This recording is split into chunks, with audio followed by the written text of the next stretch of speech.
Sesaat lagi kamu akan mendengarkan cerita di balik lensa by Panya Foto, podcast audio storytelling pertama seputar dunia fotografi.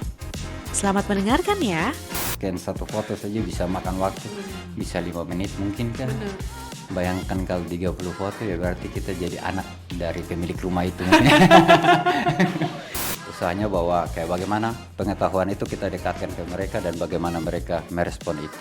Jadi ada yang begitu, tapi memang ada juga yang kita nekat-nekat kayak langsung saja ke satu rumah bertanya, memperkenalkan diri dari sini, ditolak dan dianggap nabi palsu juga mungkin ada.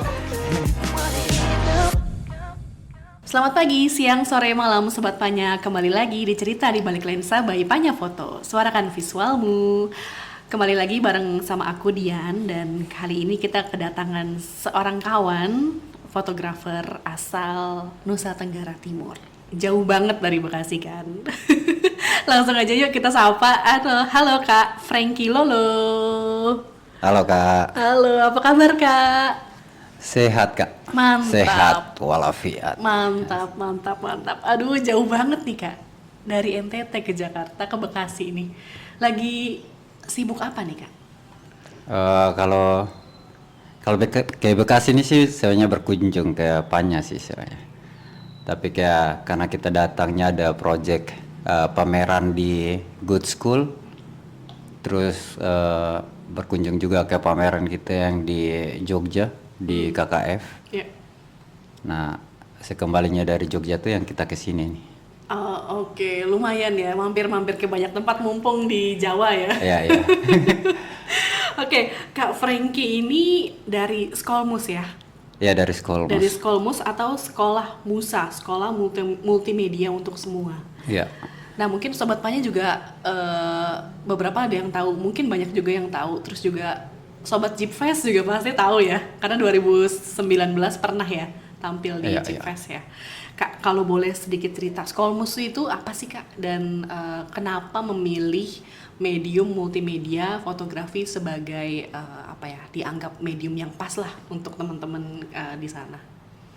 Oke Kak.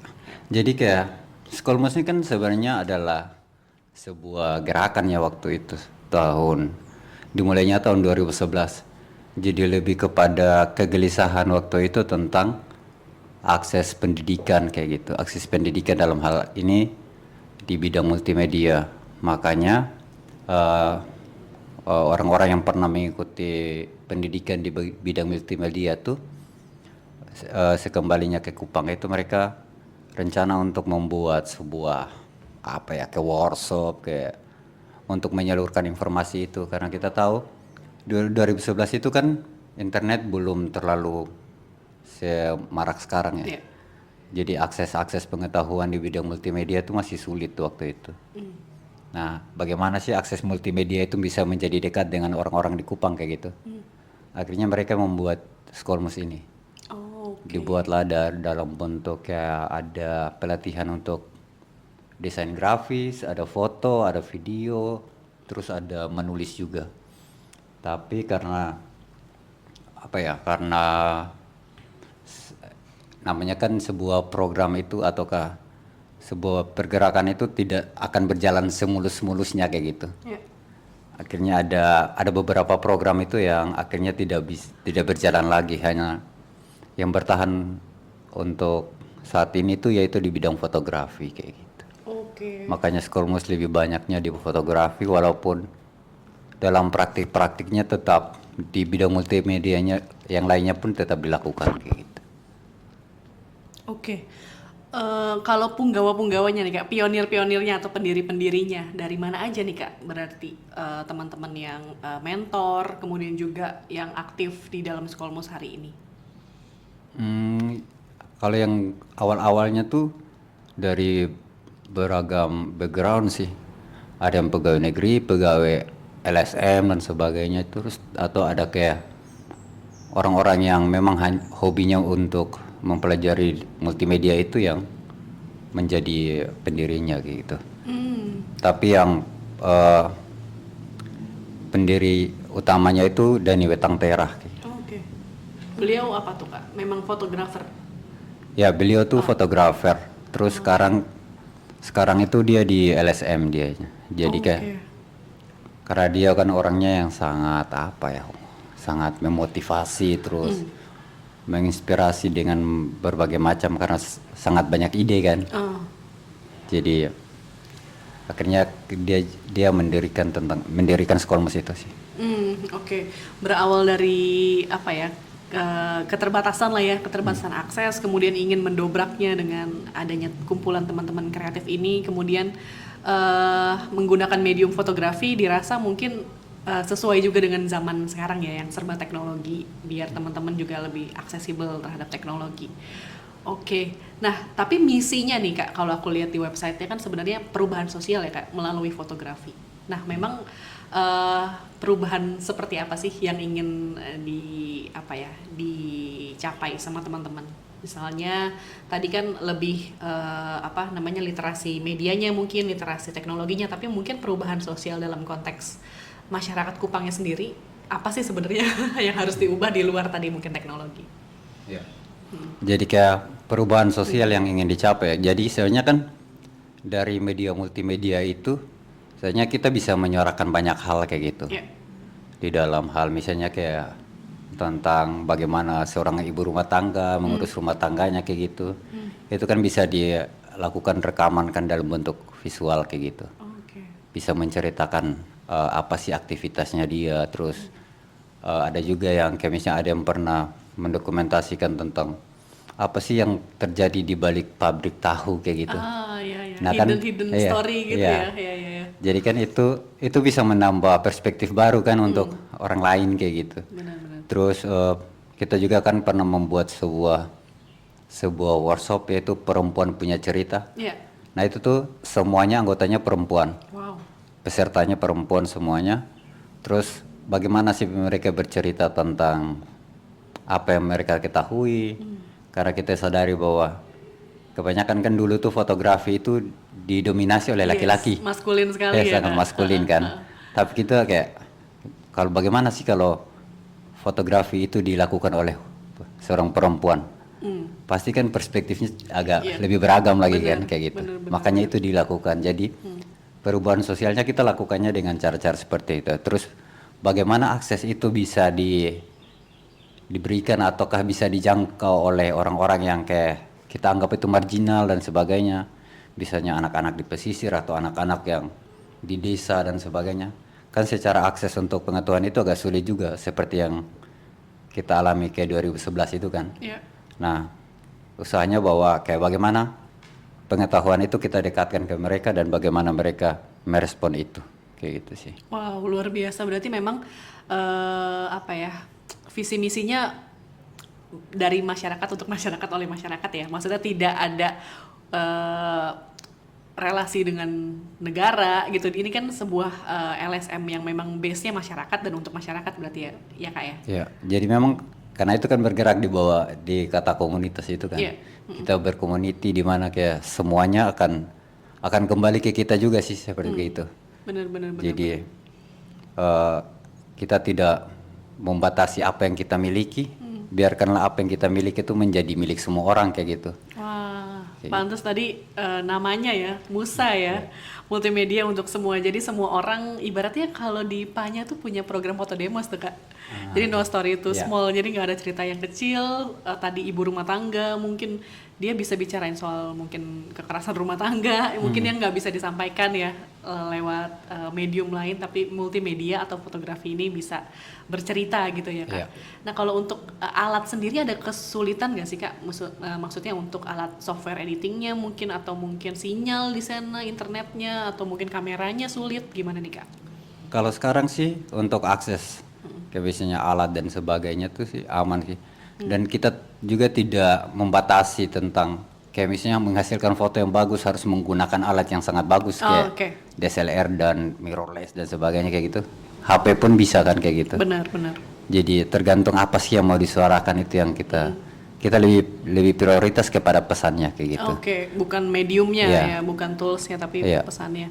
Nah semenjak 2011 sampai sekarang nih Kak, anggota, kan aku juga membaca tahun ini targetnya 500 ya, menyasar 500 teman-teman di NTT ya untuk bisa terpapar atau mendapatkan manfaat dari Skolmus ini. Nah itu gimana Kak pendekatannya sama mereka?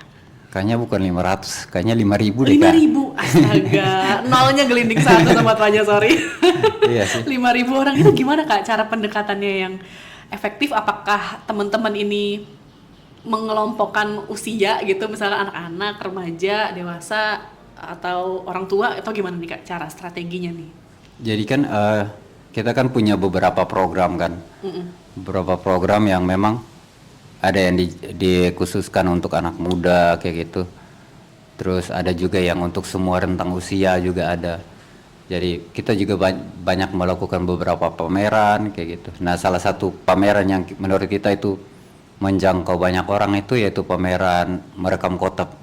Jadi itu pameran merekam kota tuh untuk tahun kemarin tuh kita menjangkaunya sekitar 3.000-an orang kayak gitu. Wow. Dari satu event itu. Nah itu belum menutup untuk yang kegiatan-kegiatan lain lagi kayak misalnya kayak ada workshop dan sebagainya.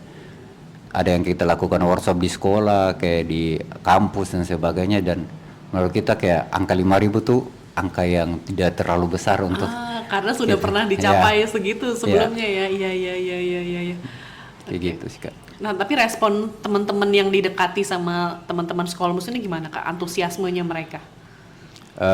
Biasanya kan kita yang turun untuk memberikan workshop atau apapun itu tuh biasanya kan berbeda-beda, dan berdasarkan hasil cerita teman-teman itu kayak banyak orang yang ingin terlibat di Skolmus kayak gitu. Karena kontribusi apapun itu ya. Iya. Kayaknya menarik nih untuk terlibat atau gabung di Skolmus. Tapi kan itu kayak tidak mungkin lah kita mengambil untuk mengakomodir semua keinginan itu. Benar. Jadi kita hanya memilih beberapa orang yang kita rasa ini orang-orang yang cukup loyal lah di dalam berkomunitas. Karena kita sadar kayak komunitas tuh kadang-kadang orang tertarik tuh hanya karena melihat sebuah event kayak gitu. Iya, benar. Tapi di saat masuk, akhirnya selama berproses menghilang kayak gitu. Nah, jadi kayak kita lebih melihatnya kepada loyalitas. Apakah loyalitasnya hanya untuk mau terlibat di sebuah event kah atau apa? Jadi kalau mau terlibat secara event ya nanti bisa menjadi relawan lah di event itu daripada menjadi anggota dari Skolmus kayak gitu. Memangnya syaratnya apa nih Kak tadi selain loyal atau mungkin harus fotografer yang profesional kah atau mungkin punya background desain kah? Kalau di Skolmus sih tidak ada syarat khusus ya untuk masuk ke dalam Skolmus. Tapi karena kan untuk saat ini nih Skolmus bukan hanya fokus lagi di bidang fotografi saja, tapi sudah misalnya di pengarsipan budaya dalam bentuk arsip dan sebagainya. Terus ada juga kayak peningkatan skill di bidang misalnya kayak di bidang penelitian, terus di dalam manajemen sebuah organisasi, sampai di dalam hal bagaimana sih memanage sebuah basis produksinya kayak gitu. Jadi kayak kita tidak menutup kemungkinan yang tidak berhubungan dengan multimedia pun bisa terlibat di situ. Jadi yang manajerialnya pun ada tuh ya Kak ya, gitu. teman-teman yang mau belajar manajemen produksi pameran gitu, terus kuratorial mungkin ya sampai mungkin desainnya ya, proses mendesain. Wah lengkap banget ini, kayak workshopnya Panya yang kemarin. Dari manajemen terus kuratorial dan desain pamerannya. Wow, berarti memang apa ya Kak, ramai dan antusiasmenya mungkin juga relate dengan kita yang anak milenial kali ya Kak, serba teknologi gitu ya, jadi mungkin jaraknya tidak terlalu jauh. Nah kalau misalnya kalau di NTT berarti ada KH juga temenan ya Kak? Kalau KH kan di Pulau Flores kan dia, di Maumere kan dia. Nah, kita berada di pulau yang berbeda. Oh pulau yang berbeda, tepatnya di mana sih Kak? Kalau kita di Pulau Timur. Oh Timur, Pulau Timur. Okay. Jadi Kupang tuh ibu kota provinsinya NTT. Oh oke. Wow, nah kalau KH aku punya teman sih. Siapa? Eka ya? Marto Rian Lesit namanya. Oh kurang kenal. Tapi kayaknya pernah sama-sama satu Zoom kayaknya pernah. Iya ya. Soalnya anak teater kalau dia, anak sastra teater. Wow, jadi sebenarnya Kak kalau misalkan kita ngomongin di luar teknis nih, di luar teknis dari Skolmus, sebenarnya kalau menurut Kak Frankie sendiri, iklim atau mungkin iklim pendidikan, kemudian juga inovasi teman-teman, antusiasme teman-teman di NTT itu terhadap fotografi atau desain dan visual storytelling itu seperti apa sih Kak? Mungkin bisa dilihat dari perubahannya 2011 dan sekarang 2023, sebelum dan sedang adanya dari teman-teman Skolmos, perubahannya gitu. Yeah. Jadi kan yang kita lihat tuh bahwa setiap orang yang sekarang menghasilkan foto tuh kayak apa sih yang pesan yang dibalik itu foto kayak gitu. Selama ini kan kayak dulu awal-awal tuh kita melihat bahwa misalnya semua orang seseorang posting sebuah foto tuh pasti pesannya kayak misalnya ke seorang pengamen lah kayak gitu. Jadi kayak diberikan caption misalnya demi sesuap nasi kayak gitu, dia bekerja keras kayak. Jadi kayak itu kita menggunakan perspektif kita sendiri nih, tanpa kita melakukan sebuah interview atau kayak mencari kebenaran dari kenapa dia melakukan itu kayak gitu. Tapi sekarang banyak orang kayak memposting sesuatu tuh sudah berdasarkan memang kisah dari orang itu, bukan kayak kita hanya sekedar menggunakan perspektif kita. Terus ada orang juga yang semakin penasaran sih bagaimana sih membuat foto itu menjadi kayak foto story yang ada rangkaiannya kayak gitu. Karena kan kita tuh lebih sering memproduksi foto yang foto-foto single itu kan.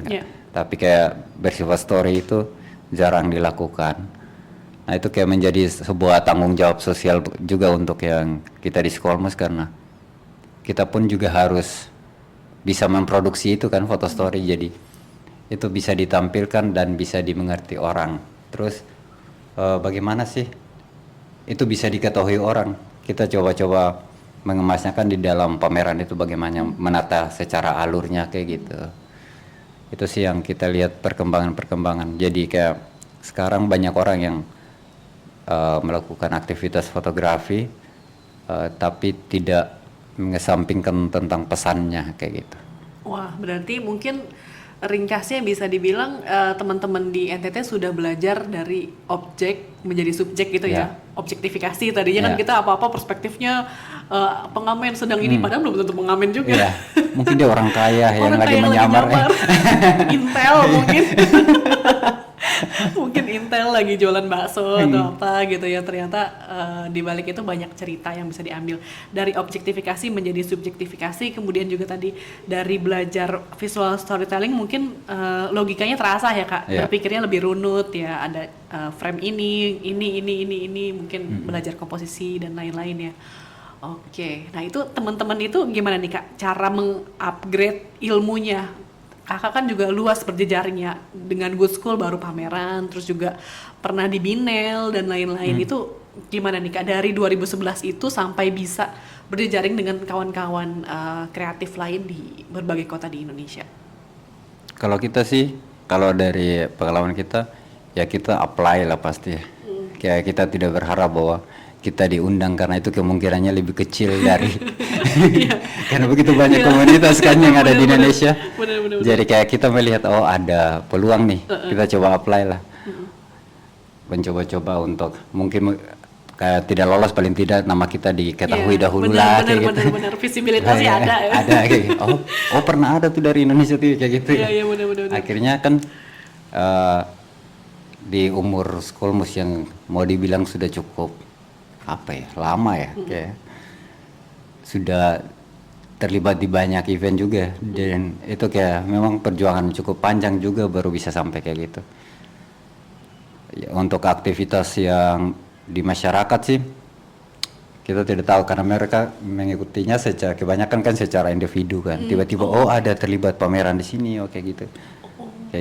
Jadi kita misalnya alumni kita pun tidak ada ikatan yang kayak bahwa kalian harus melaporkan sesuatu dan sebagainya, tapi masih di dalam pemantauan kita tentang bagaimana sih dia, apakah dia tetap melanjutkan apa yang dia dapatkan ataukah dia sudah beralih ke bidang yang lain. Karena kan kebanyakan kita tahu bahwa semuanya kan tetap uji coba yang mereka lakukan kan, kayak mencari pengalaman di misalnya di bidang fotografi di ini, dan akhirnya sampai di titik mereka nyaman di satu titik itu baru mereka lanjutkan kayak gitu sih.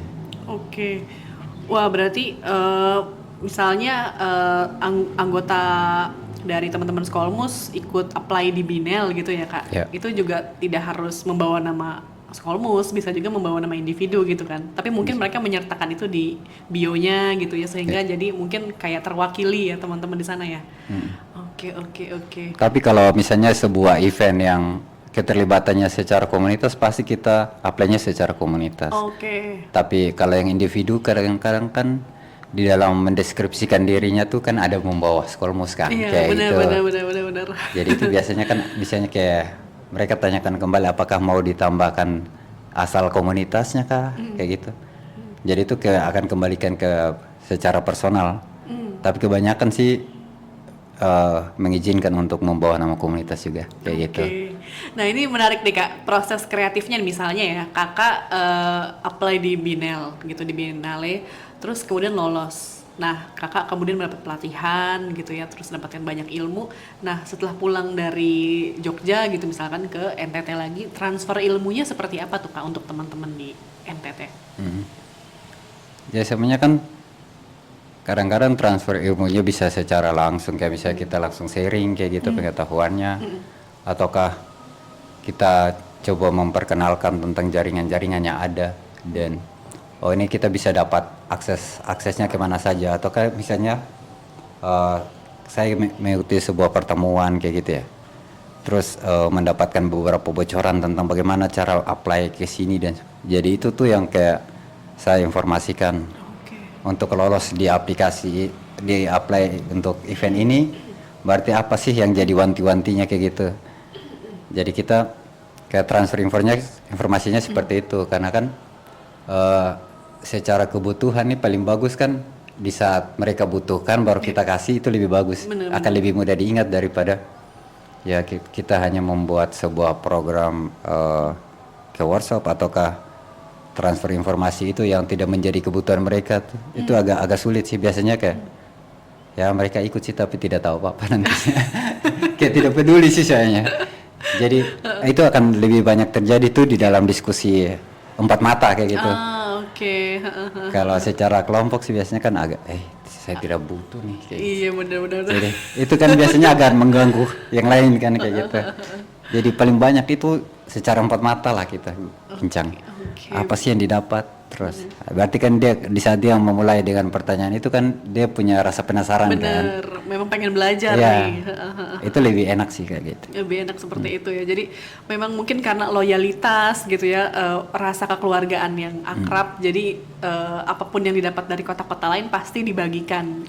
Dan siapapun yang teman-teman yang mau belajar pasti di-sharing gitu ya Kak. Termasuk juga caranya tadi ikut kompetisi A, mungkin ikut pameran A, B, C, dan lain-lain seperti itu. Wah berarti terus kalau aku lihat website-nya ya Kak, itu tuh menurutku salah satu website terbaik sih. Atau komunitas terbaik, karena komunitas kan jarang ya. Kadang-kadang yang punya serius website, terus menulisnya tuh rapi, aku lihat terus panjang, foto-fotonya juga bagus. Itu apa ya Kak?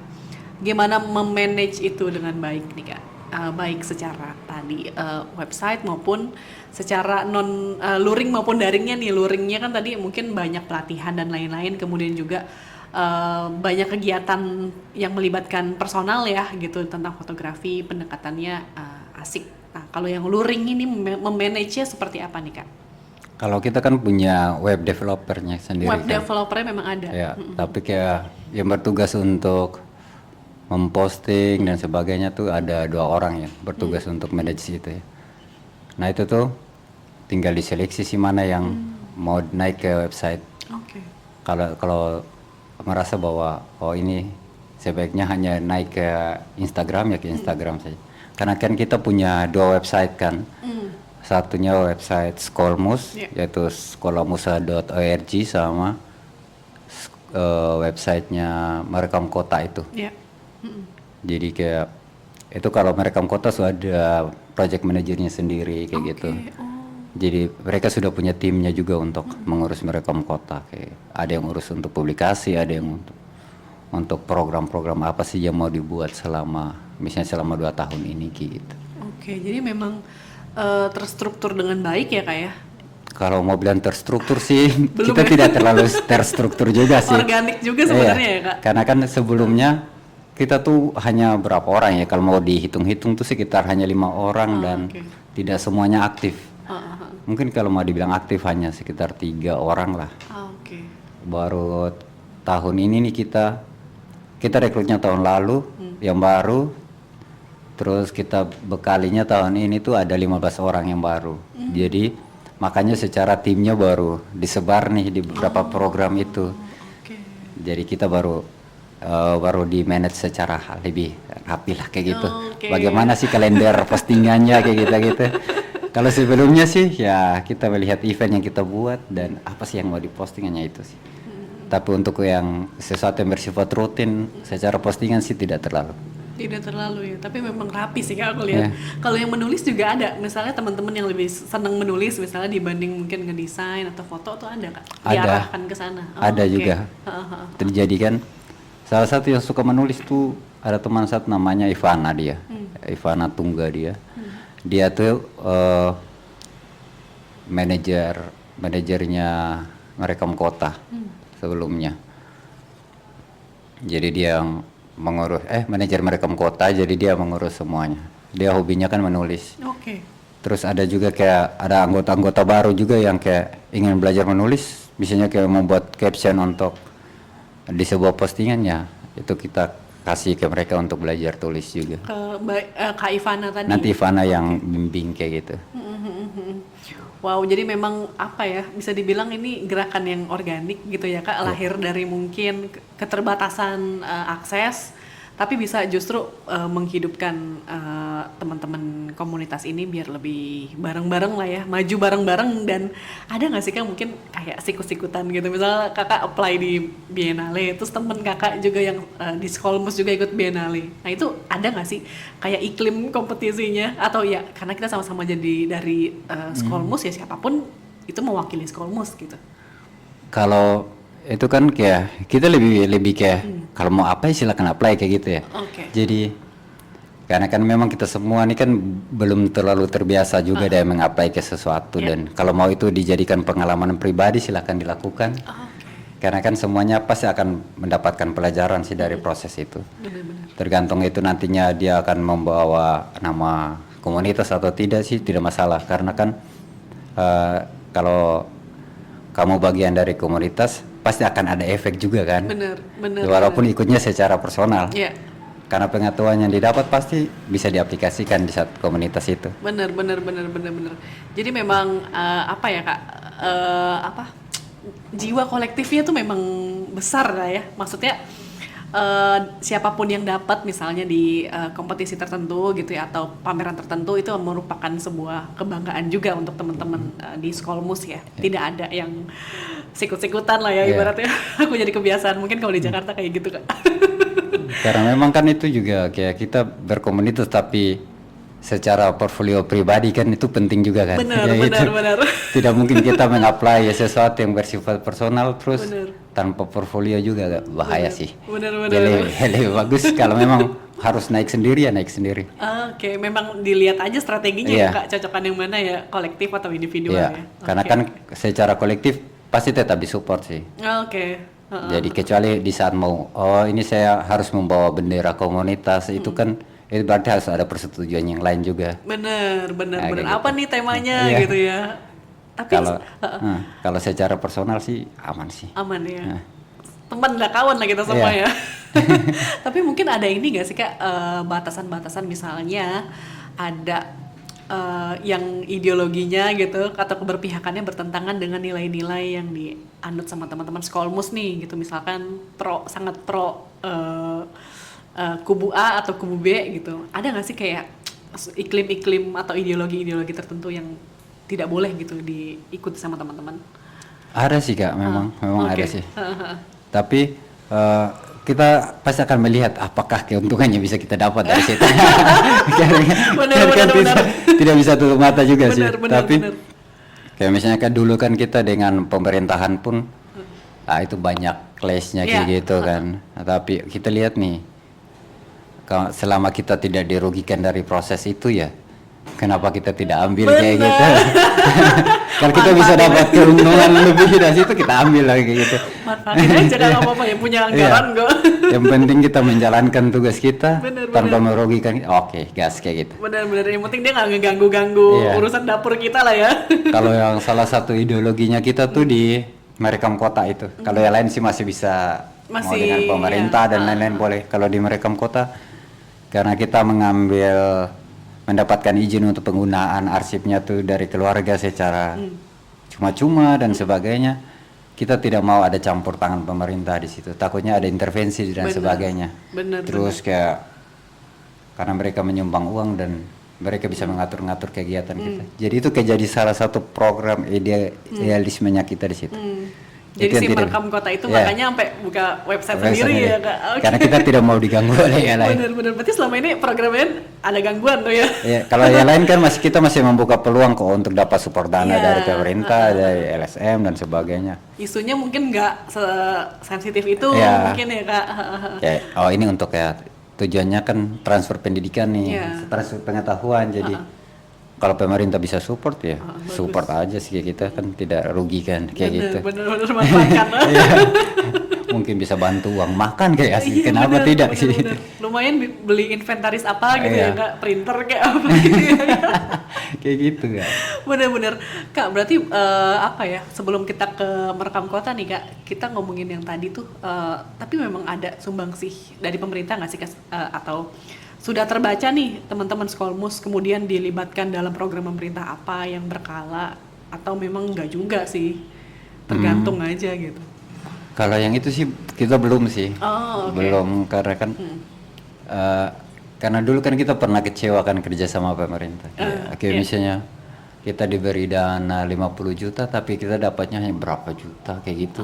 Ya lainnya mereka yang kelola ya kayak gitu. Iya, iya, kita Berarti kan tahu. mereka manfaatkan kita nih, oh, sudah deh. Bener, Angkat tangan dulu deh dengan pemerintah. Makanya kayak kita cari tahu tuh yang pasti. Mungkin apa ya, secara kita mungkin dalam pembicaraan ke dalamnya belum jelas juga ya tentang bagaimana sih pembagiannya ini. Jadi kayak kita merasa waktu itu kita sangat dirugikan. Kayak semua tenaga kita kerahkan, tidak ada juga kayak misalnya kita menggunakan, karena kita waktu itu manajemen sebuah lomba pariwisata kan CNTT. Ya. Terus kayak kuratornya tidak kita bayar ini dan sebagainya, terus kita tidak dapat apa-apa dari proses ini. Kita yang lebih rugi sih kayak pernah gitu ya. Kayaknya pemerintah memanfaatkan kita deh. Kita jadi kalau mau bekerja sama dengan pemerintah, kita lihat dulu sih bagaimana sih kesepakatannya dan apakah kita rugi atau tidak di dalam program ini. Benar. Ini juga terjadi dengan kawanku yang Marto itu, Kak Marto tuh, dia bilang teater tuh kadang atau seni yang lain juga kadang dimanfaatkan untuk jadi apa ya Kak, pariwisata di sana tuh jadi eksotisme gitu loh Kak. Nah kalau teman-teman berarti juga ngerasain hal yang sama ya, dimanfaatkan tanda kutip oleh dinas pariwisata dan lain-lain, diobjektifikasi dan lain-lain.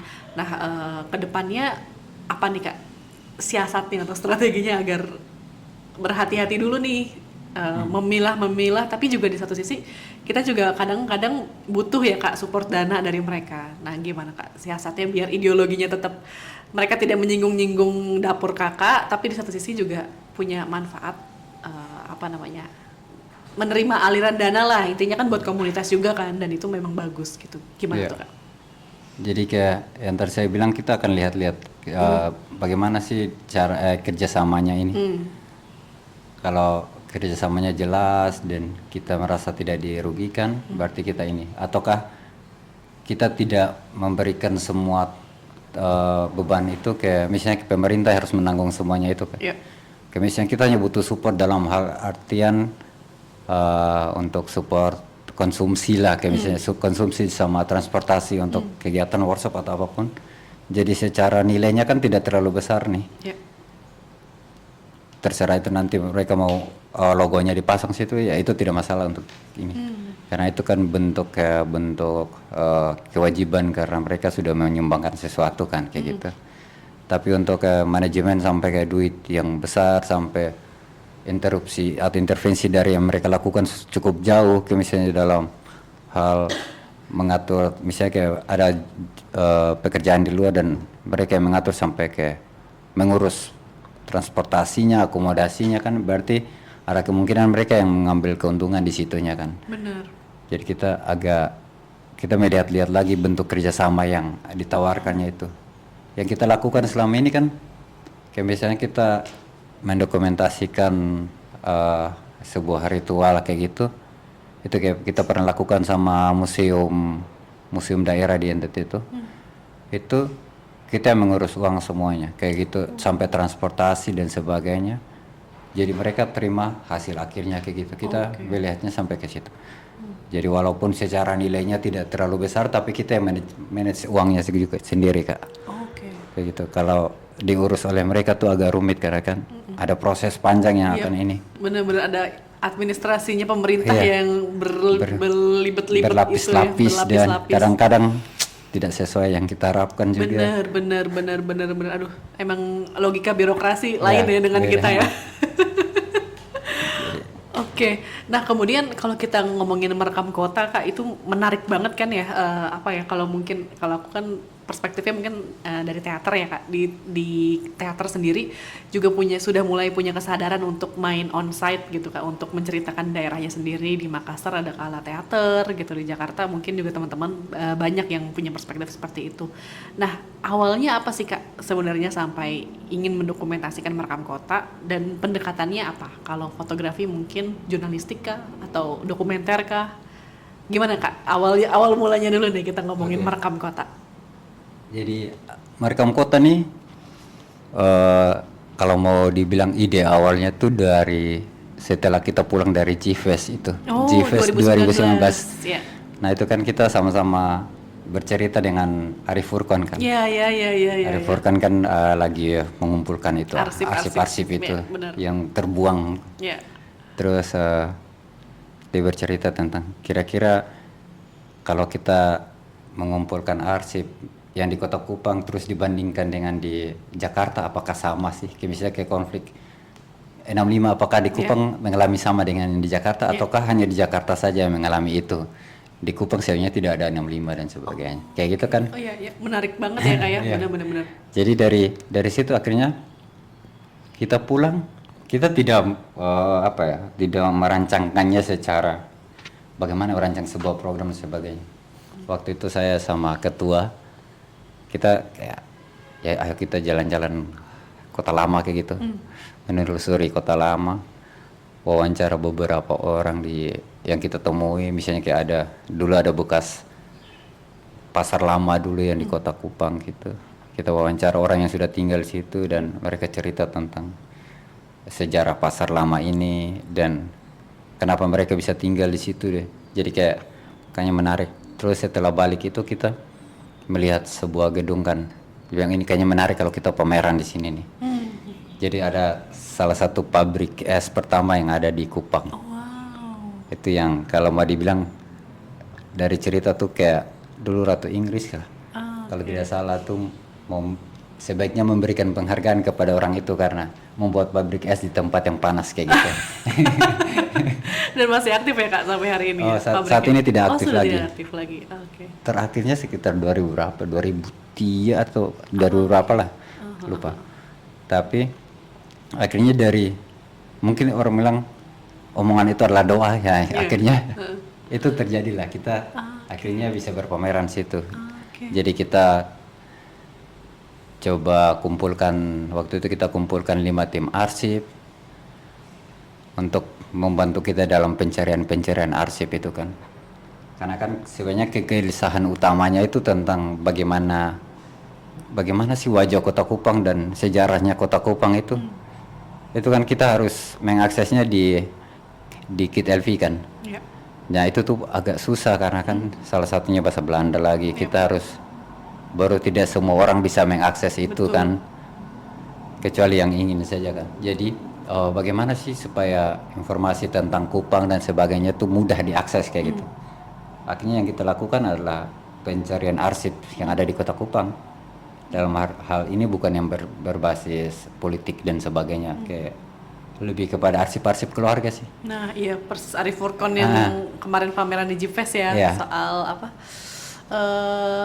ya? Aku ngeliatnya sih lebih ke ibuisme ya nggak sih Kak? Jadi kayak di zaman ABRI ya, ABRI masuk desa gitu kan, Iya. keluarga tuh ibaratnya biner banget ya Kak, ibu perempuan ngurus anak, suami harus kerja gitu kan, terus suami kesannya dingin, ibu hangat, kayak gitu-gitu banget ya, sangat-sangat hitam putih gitu ya. Iya. Nah itu apa nih Kak, kalau si Mas Arif Furqon kan di pameran itu soal temanya itu, kalau teman-teman sendiri apa nih? Aku baca kayaknya kolonialisme juga ya Kak? Kalau Atau memang per wilayah gitu, per tempat? kalau kita awal-awalnya tuh kayak tidak ada tema kan sebenarnya. Oke, oh iya iya. Jadi iya. kayak ini kan gerakan awal, kita tidak punya konsep yang sangat matang juga tentang apa yang akan kita sajikan. Kita kayak apa yang datang ya bagaimana kita mengolah itu kan kayak gitu. Heeh. Jadi awal-awal tuh apa yang kita dapat terus kita menyusunnya menjadi oh ini ada salah satu dia bisa di dalam sebuah tema nih kayak misalnya tentang masa kerajaan dulu kayak gitu-gitu ataukah sebuah identitas yang lain. Misalnya kayak atau masa-masa peperangan kayak kita kelompokan kayak gitu. Nah dari itu tuh prosesnya itu proses awalnya tuh kita mendapatkan arsip sekitar 1.500-an arsip. Wow. Nah itu yang hasil kayak di dalam proses kita sudah milih kayak gitu. Bukan semuanya yang kita ketemu di keluarga kita scan kayak gitu. Tapi hasil yang kita scan itu ada 1.500-an arsip. Nah kita pajang itu waktu itu sekitar 150-an arsip lah. Wow. Nah itu salah satu kenapa kita jadi sangat bersemangat karena yang hadir itu kan sekitar 1.500-an orang kayak gitu. Dan itu eventnya di saat pandemi lagi. Gitu. Waduh, itu prestasi sih Kak. Di saat pandemi lagi tinggi tahun 2020 kan. 2020. Kita juga nekat waktu itu.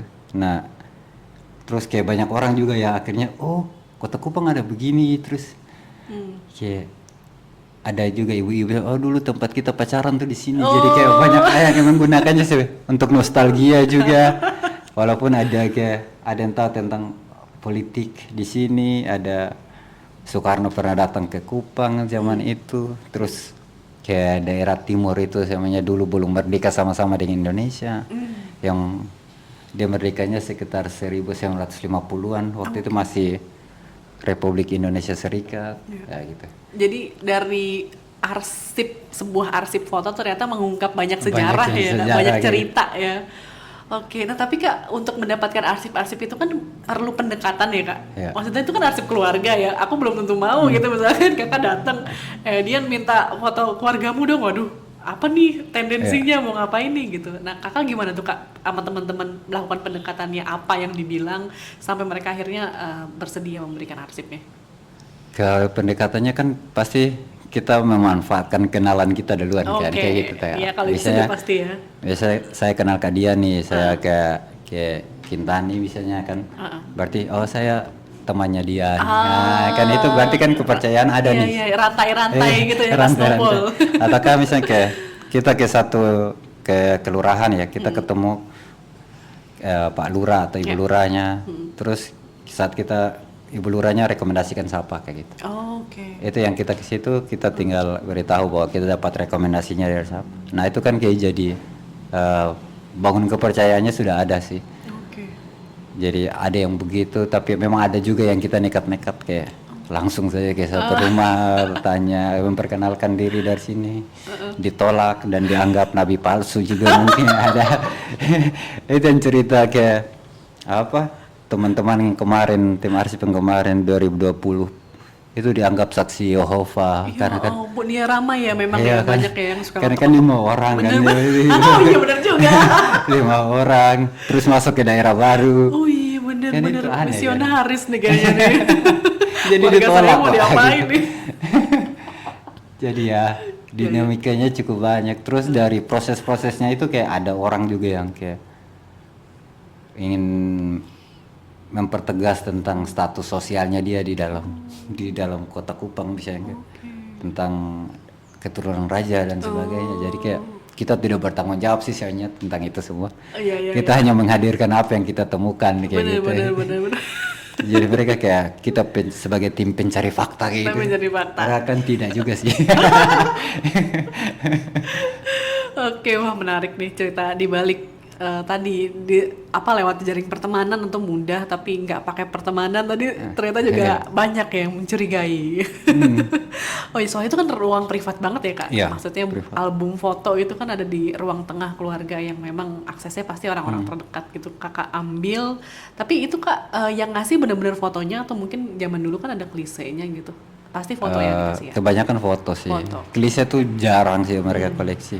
Tapi kan salah satu masalahnya lagi tuh kan dia sih dalam bentuk album kan. Oh, iya, Kalau bener. dicopot kan bisa robek dan sebagainya. Benar-benar. Dan kita harus scan-nya dalam bentuk satu album itu terus dengan DPI yang tinggi, kayak misalnya harus 1200 DPI itu kan scan satu foto saja bisa makan waktu, bisa 5 menit mungkin kan. Bener. Bayangkan kalau 30 foto ya berarti kita jadi anak dari pemilik rumah itu. Karena saking lamanya. Ya tinggal di sini yuk. Langsung masuk kartu keluarga nih. Oke, nah Kak untuk menyusunnya gimana Kak? Udah banyak banget nih 1000-an lebih. Susunnya seperti puzzle-nya tuh gimana? Nah itu kan nanti ada tugas kurator kan. Oh iya benar juga. Kuratornya yang lihat. Karena kan paling tidak kan dari hasil yang mereka kumpulkan tuh mereka menceritakan. Yang tim arsip itu pasti sudah punya basis informasi kan tentang foto-foto itu. Walaupun ada yang secara fotonya tidak ada informasi sama sekali, tapi secara visualnya menurut kita kayaknya menarik sih kayak gitu-gitu. Jadi, ini mungkin bisa jadi jembatan kayak lain kan gitu-gitu. Jadi itu yang dikumpulkan. Tapi kayak basis cerita bertutur itu juga kadang-kadang sudah banyak yang hilang kan, kayak tidak diteruskan lagi secara misalnya dari nenek tidak sampai ke cucunya, karena dia kayak banyak keluarga tuh yang ada yang punya album kan sangat banyak sampai kayak tidak tahu lagi itu cerita tentang apa. Jadi kita hanya kayak kadang-kadang juga karena di banyak pilihan itu kita coba scan saja yang menurut kita menarik secara visual dan mungkin kita akan menemukan jawaban di balik foto-foto itu di saat pameran. Oke, justru momennya itu mungkin bisa ini ya kakak atau kuratornya susun, nanti pengunjung datang juga punya perspektifnya sendiri dan bisa merangkai sendiri ibaratnya alurnya ya. Atau kan kita yang kemarin itu kita buatnya kayak arsip-arsip yang tidak diketahui kan. Oke. Jadi ada yang tahu silakan isi informasinya. Oh iya bener wah. Sangat partisipatorik gitu ya Kak. Iya. Karena kan kita secara semuanya kan banyak hal yang hilang kan ya secara cerita. Benar. Nah itu tuh kadang-kadang oh ini saya nih, kayak misalnya kayak salah satu foto tentang foto grup pemain basket. Oh ini saya nih. Nanti dia dapat cerita tentang ini ada siapa gitu. Dia yang nulisin captionnya gitu ya Kak. Gitu kan. Jadi kayak seru lah gitu. Seru banget. Oke, justru kekurangan ya, tanda kutip kekurangan dari tim arsip sendiri yang tidak bisa menemukan cerita di balik foto, justru jadi kelebihan atau keunikan sendiri dari pameran itu yang jadi partisipatorik tadi ya, bisa diisi oleh pengunjung ya, dan itu pengunjung juga ramai Kak yang mengisi. Oh ini saya. Kalau itu kan kayak orang tua tuh kebanyakan ini kan, ataukah mungkin dari anaknya tuh kan pernah tahu cerita itu dan bilang oh ini bapak saya nih kayak gitu. Dia kasih tahu bapaknya, nanti bapaknya datang lagi terus memberikan informasi. Jadi kayak dari kayak informasi itu kadang-kadang kan orang tua tidak akses lagi dan di Instagram. Nah itu tuh yang diteruskan oleh anaknya, pulang cerita terus bapak ada foto pemain basket kah, ada pemain volley kah, kayak gitu-gitu. Itu tuh yang kita dapatnya dari pengunjung. Oke, cerita di balik ceritanya. Cerita di balik cerita kayak gitu. Kayak bisa oh ini sudah meninggal loh. Jadi kan dari situ kita bisa dapatkan narasumber baru nih. Kayak gitu. Nah, Kak, kalau teman-teman koreksi kalau aku salah, teman-teman di NTT kan rata-rata punya marga ya, Kak? Ya. Apakah marga itu memudahkan nggak sih, Kak? Jadi, oh ini keluarga ini, silsilahnya ini gitu, jadi lebih terurut gitu. Kalau secara marga tuh kan sangat memudahkan kan, kita tahu lah dia dari misalnya kayak, oh ini daerah timur nih, ini daerah Rote, Sabu dan sebagainya kan. Jadi itu bisa memudahkan kita untuk akses kan. Atau kayak misalnya marga, oh ini dia turunan dari raja nih, ataukah oke. ini dia secara turunannya pernah jadi gubernur nih. Berarti kan kemungkinan punya arsip kan. Bener. Pas orang berduit nih, pas punya kamera ada waktu itu. Jadi kemungkinan ada yang didokumentasikan nih. Nah itu tuh kayak kita ada yang punya jaringan. Oh dulu saya pernah main-main ke rumah ini dan pernah lihat album foto ya lama kayak gitu. Berarti kan kita bisa hubungi. Iya, Kayak gitu ya sih. bener-bener. Jadi apa namanya, marga tuh memudahkan Marga memang tuh ya. sangat memudahkan sih. Kalau tidak, kalau di sini kan di Jawa kan Oh susah sekali namanya kan. kebanyakan mirip tapi tidak ada hubungan. Bener, Wah bener. itu paling pusing lagi. Sulit. Bener marga. Kayak teman-teman Batak mungkin juga sama ya kak. Iya. Ketahuan bahkan ya ini urutan keberapa. Iya, sama kayak saya punya teman, bukan marga sih namanya, kan ada Soekarno-nya di belakang. Punya hubungan dengan Soekarno kan? Tidak punya. Oh iya emang. Ternyata punya nama. Itu kayaknya harapan orang tuanya aja tuh ya. Jadi itu agak susah kan kalau di sini. Kalau kita ya Bener. masih untung lah. Bener. Otomatis lah, pasti kayak pasti ada hubungan. Iya pasti mudah dilacak ya kak. Iya. Silsilahnya. Wow menarik banget nih kak. Terus kemudian arsip yang setelah dipamerkan, arsip itu diapain nih kak? Karena kita semuanya kan kita tidak mengambil file aslinya kan, Iya. hanya berupa digital. Iya. Nah itu tuh kita hanya kumpulkan, terus ada yang sudah kita golongkan juga, ada yang sudah kayak misalnya sudah pernah dipamerkan kan secara captionnya sudah ada nih, Iya. berarti secara kelengkapannya sudah ada, terus ada yang kita rangkai menjadi sebuah cerita lengkap tentang misalnya tentang cerita keluarga inilah. Iya. Arsip-arsip itu menjadi pendukung semuanya. Oke. Kita susun terus menjadi sebuah postingan lengkap tentang keluarga itu misalnya kayak gitu. Oke. Ataukah tentang sebuah gedung kayak gitu.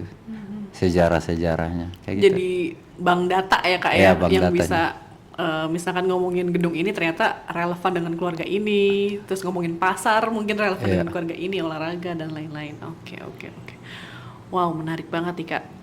Kemudian yang soal kolonialisme itu apa sih kak? Yang teman-teman pernah bahas soal kolonialisme? Kolonialisme. Yang mana ya? Yang kolonialisme, aku lihat di websitenya sih. Apa ya, NTT juga kan pengaruh kolonialismenya besar sekali ya kak ya? Oh iya.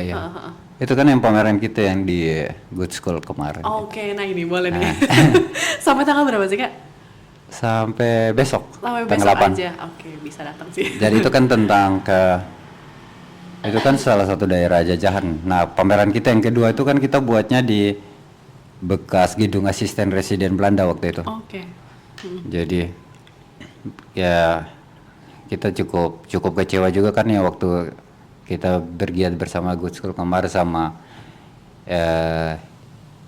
Nieuwe Institute yang dari Belanda. Iya. Jadi kita coba melakukan pencarian di websitenya Nieuwe Institute itu ternyata tidak ada sama sekali arsip tentang Kupang ataupun tentang Pulau Timur kan. Tapi kita tahu bahwa kayak peninggalan kolonial itu kan banyak tuh. Iya. Dari secara gedung dan secara mempengaruhi tata kotanya kayak gitu-gitu. Benar. Tapi kenapa di situ tidak ada, hanya ada di, kalau kita pernah akses sih di KitLV saja yang ada. Tapi kenapa di Nieuwe Institute tidak ada? Berarti kan apakah memang kita masih dianggap kayak bagian Indonesianya atau tidakkah? Ataukah memang Kupang itu tidak diperhitungkan sama sekali? Nah dari prosesnya itu kan waktu kita cari di Google tentang Kupang tuh ada rekomendasi pertanyaan kan dari mesin pencari itu, kayak ada pertanyaan apakah Kupang termasuk Indonesia kayak gitu ya. Waduh. Nah itu kan kayak wah ini maksudnya baru bisa pertanyaan teratas nih kan. Benar. Berarti sangat banyak orang yang mempertanyakan tentang Kupang dan kita merasa bahwa oh pantas Belanda tidak menganggap kita karena secara Indonesia pun kita tidak diketahui orang kayak gitu. Nah makanya kan kemarin di Good School itu kita menampilkan beberapa peninggalan Belanda yang di Kupang atau bukti keberadaan Belanda di Kupang kan. Dalam hal bentuk gedungnya, terus ada makamnya, Terus ada salah satu karakter fiktif tuh yang kita coba munculkan tentang kenapa sih arsip tentang Kupang itu tidak ada di Niue Institute.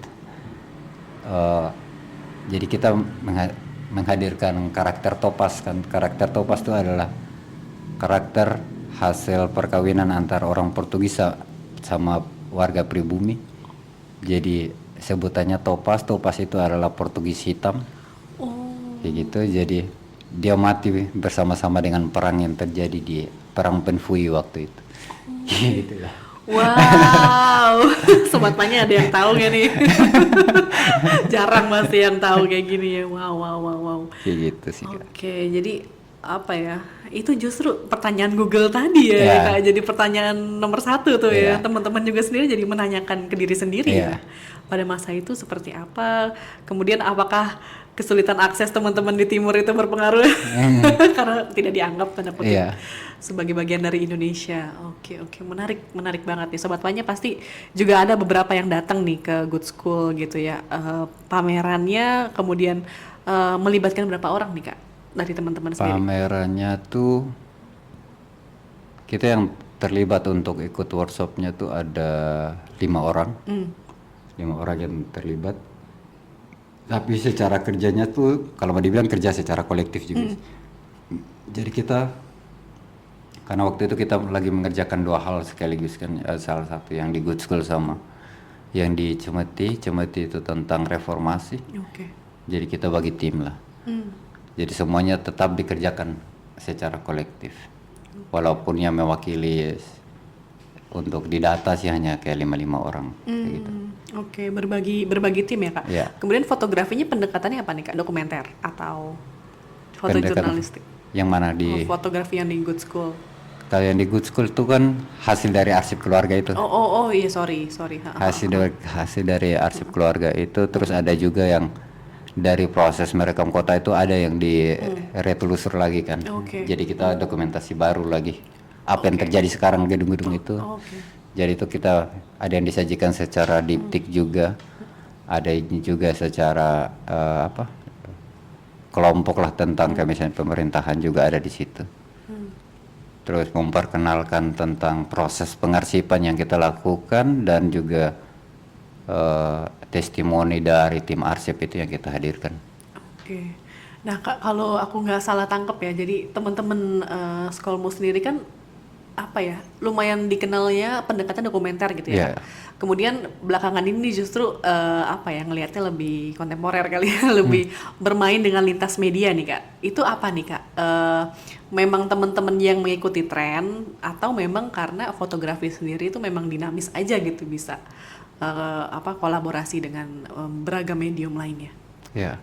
Kalau kita memang secara ini backgroundnya tetap di dokumenter sih Kak. Backgroundnya tetap dokumenter. Tetap berpijak di dokumenter, lebih kayak dokumenter sosial kan kita. Tapi tentang bagaimana itu disajikan secara kontemporer kah atau apa, itu kita melihat lagi bahwa ini bisa tidak disajikan seperti itu. Karena kita tahu bahwa saat ini secara fotografi itu media yang dipakai itu kan tidak hanya sekedar yang bersifat 2 dimensi itu kan. Tapi bisa menggunakan banyak bentuk untuk menyampaikan pesan dari foto itu kayak gitu. Jadi makanya ada yang kayak bisa kita sajikan dalam bentuk kolase kah, mau dibuat dalam foto yang berlapis-lapis, potongan-potongan kayak kolase dan sebagainya, tanpa menghilangkan nilai dari foto itu kayak gitu sih. Karena kan kita tahu bahwa kita bisa menggunakan banyak sekali pendekatan. Karena kalau kita banyak bermainnya tuh di merekam kota tuh karena kita merasa bahwa arsip itu kalau hanya ditampilkan biasa-biasa saja, maka ada banyak hal yang kita lupakan, yaitu orang tidak akan mengingat. Bener, apa bedanya sama di ruang tamu ya kan? Baca. Sama dengan kita menyajikan sebuah album untuk orang lihat kan jadinya. Bener. Jadi kayak harus ada yang bersifat mungkin bisa interaktif dan sebagainya. Kayak gitu sih. Jadi tetap di dokumenter sosial gitu. Tetap di dokumenter sosial, hanya gaya presentasinya yang bisa di-create berbagai bentuk ya Kak, agar lebih menarik gitu ya. Oke.